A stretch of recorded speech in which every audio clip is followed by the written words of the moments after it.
Did God create us or did we create God? This is a very interesting question that is there in many people's mind. So let's address that today.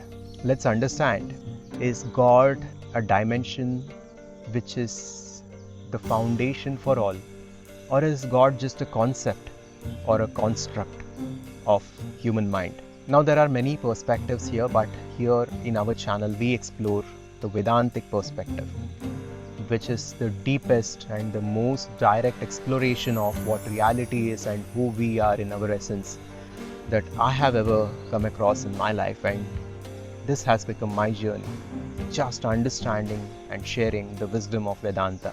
So let's unpack this.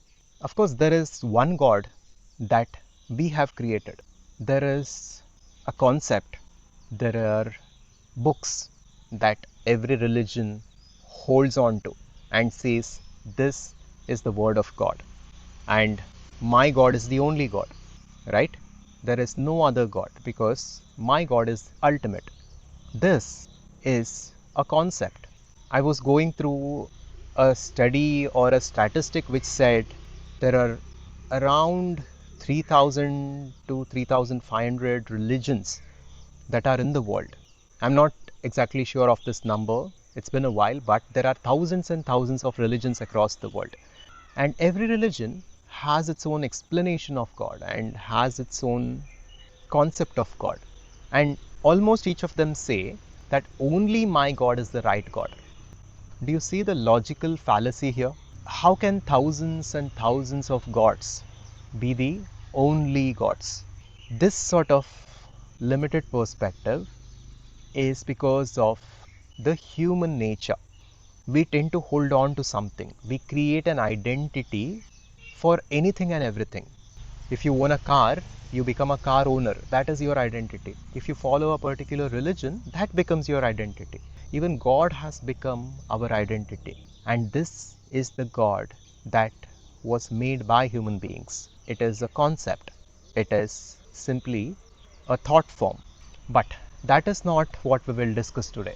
Today we will discuss the real meaning of God, the real meaning of that infinite foundation of all existence, the explanation to which was given to us by the ancient rishis of Bharat, of India, who poured their wisdom onto us in the form of the Upanishads and Vedanta, and the great beings who came later like Adi Guru Shankara, Swami Vivekananda kept this legacy alive and took it to the world, and it has become our mission to take this forward in whatever small way we can. So let's explore this understanding of the Upanishads. The Upanishads say that there is a dimension which is not an object, which is not a concept, which is not a thought form, it is not human construct, but is the foundation for everything. It is a foundational reality upon which everything else rests. Just like clay is the foundational reality of all pots, and just like gold is the foundational reality of all ornaments, and just like how there cannot be any ornaments without gold, and just like how there cannot be any pots without clay, there is a reality without which there is no universe at all. There is no you and me at all. Now that reality is what Vedanta says is God. God is a Western term, but we have sort of made it our own in our community. But the word Vedanta uses is Brahman. And Kena Upanishad says this Brahman cannot be seen, but it enables us to see. It cannot be heard, but it enables hearing. It cannot be thought about, but it enables thinking itself. This is one explanation. There are numerous explanations. There are infinite ways, through stories, through allegories, through examples, through direct intellectual frameworks and experiments and meditations that the ancient rishis were trying to tell us and show us the path to the ultimate reality. They have tried everything, and if we just pay some attention and follow through on their teachings, we will easily find the path. We will easily find the truth, because the truth is not far. It is very close to us. God is very close to us. Understanding God as per Vedanta is just about understanding your own self, because there is just one reality. The point Shankaracharya tried to make when he was propounding the philosophy of Advaitha Vedanta was that if there is one infinite reality, if there is something which is truly infinite, then there cannot be anything else apart from it. In the Aparoksha Anubhuti, there comes a verse which says, the cause exists in the effect, but the effect does not exist in the cause. So the causation of the cause or the causality of the cause is not there, which means gold exists in the ornaments, right? Every ornament, whether it's a bangle, whether it's a ring, gold is within it. But there is nothing called as the ornament or the bangle or the ring in the gold itself.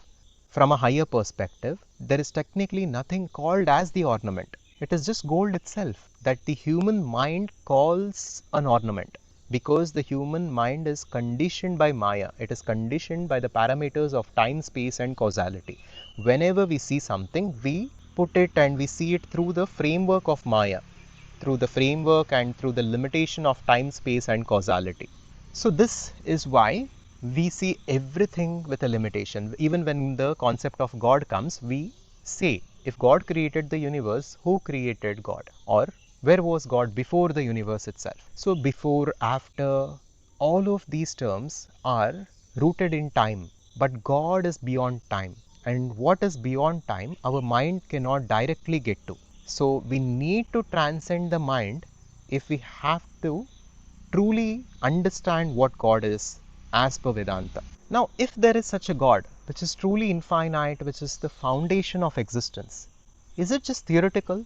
Were the rishis telling us, just believe this? We have seen it. We are the seers of the truth. You just believe us. Is this the doctrine of Sanatana Dharma? Absolutely not. We find this in many other religions across the world. Maybe a prophet or a leader says something, and the rest of his followers sort of begin to follow him. They themselves do not see the truth, they themselves do not understand the truth, but they begin to interpret the leader's teachings and try to create a culture around it and create a religion or a cult around it. Vedanta is very different. What the ancient rishis wanted us was to see the truth for ourselves, not believe in it. And they said it is actually possible. Knowing God is possible. Understanding our God through the intellect might not be possible because of the limitation of the intellect, not because of the non-existence of God. Now, I will take you through a certain logic here. If you are a beginner to this, it might be a little heavy. Just bear with me and try to closely understand what we are trying to discuss here. Now, first of all, Vedanta says everything is one, right? Ananta is the word that is used to describe God. Ananta means limitless in time, space, and object. God is everything and everyone, all at once, all in the present moment, and infinite, boundless. This truly means only God exists. Apart from God, nothing else truly exists. But from our perspective, we are hallucinating this dualistic world. The world is real. What you see around you is absolutely real, and it is God itself. But since you are not perceiving it as God, since you are pursuing duality, you are perceiving that I am this, that is someone else, and that is the dog, that is the cat which is separate from me. So this sort of separation and duality is a hallucination. Most people misinterpret Vedanta to say it is nihilistic and it rejects the world. In reality, it embraces the world fully and it sees God in the world and the world in God, and it sees only God. Now, this is the truth, right? Now, how can we get there intellectually, not just as a belief system, but as an experience? Now, let's follow these steps. If there is such a thing that is truly infinite and truly limitless, then that is the only thing which should truly exist. Apart from that, if something else exists, that the very existence of the something else will limit the limitlessness of God. So this means only God exists. Until now it is theory. This is what Vedanta says, that only God exists. And even we are that. Tattvamasi. Because only God exists, you also cannot be anything apart from God in your deepest essence. How to get there? How to understand it and realize it? With this, let's again come back to the verses of the Kenopanishad and we will begin from there. If we examine carefully what the Kenopanishad says, it states that which cannot be seen but which enables seeing is God. That which cannot be heard but which enables hearing is God. That which cannot be thought about or that which cannot be understood by the mind but which enables thinking itself is God. And what is it that which cannot be seen but enables us to see? What is it? There is just one thing, that's your awareness, that is your consciousness. You cannot see your consciousness. You are the consciousness itself. How can you see consciousness? Just like this, you cannot hear consciousness. You hear through consciousness, and you cannot think about consciousness because consciousness enables thinking itself. So through this framework, we understood that consciousness might be fundamental, and that is what the ancient Upanishads are pointing us toward in terms of the fundamental reality. Now let's look at your own experience. Let's look at our own experience. Now I'm sitting in nature in this beautiful place, surrounded with trees and plants and birds and butterflies. And as I'm gazing at this magnificent creation, I'm seeing it through my consciousness.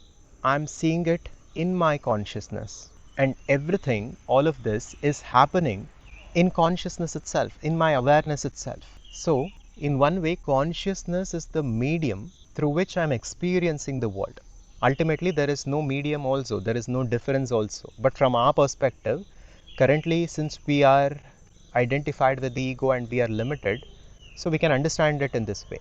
Consciousness is the medium through which I'm perceiving this world, I'm understanding this world, I'm looking at the trees and everything else that is around me. So, without consciousness, without that medium, I will not be able to see anything, perceive anything, experience anything, because it is fundamental. Consciousness is fundamental, without which I am not even alive, without which I cannot even open my eyes. In this way, when we examine, we can easily come to a conclusion that the very foundation of our existence is consciousness. Similarly, the very foundation for the entire universe is consciousness. And this jump from the individual awareness to the infinite consciousness cannot happen through logic, because some people argued with me regarding this in the comments. They said, of course, the foundation for our existence is consciousness, because without my consciousness, there is no world. I'm perceiving and I'm experiencing the world in consciousness. So this is fundamental. But how can you say the foundation for the universe is consciousness? The point Vedanta makes here is that there is no individual consciousness or universal consciousness. There is just consciousness. Just imagine that the entire universe and everything that you are seeing fundamentally is the same substance. Just like all ornaments are gold, everything is just one substance. It's not a substance, but at least we can look at it that way. And that substance is consciousness. That is in me, that is in you, that is in everything that we see all around us.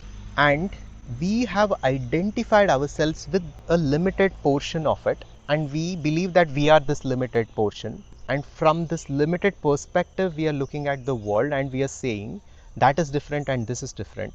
That came to existence before this. And how can consciousness be the foundation of that? But there is no that in this. The limited identification itself is the barrier. If that is broken, there will not be any craving to understand itself, because we will simply establish ourselves in what we are, as what we are. And that is the ultimate goal of life. So there is God, which is the foundation of everything, which is that infinite consciousness, without which there is no universe, there is no you and me. There is nothing apart from that. And there is another God that we discussed earlier, which is a thought form, a human construct. And going from the lower God to the highest God is the spiritual journey for a seeker. Our goal should be to understand the reality for what it is. Beyond all books, beyond all scriptures, beyond all religion, we need to understand the truth. We should be seekers of the truth, not followers of a particular cult. And that is what Vedanta enables. Upanishads themselves say that all these scriptures are simply pointers of truth, and we need to transcend the scriptures and the books to get to the truth. Shivoham.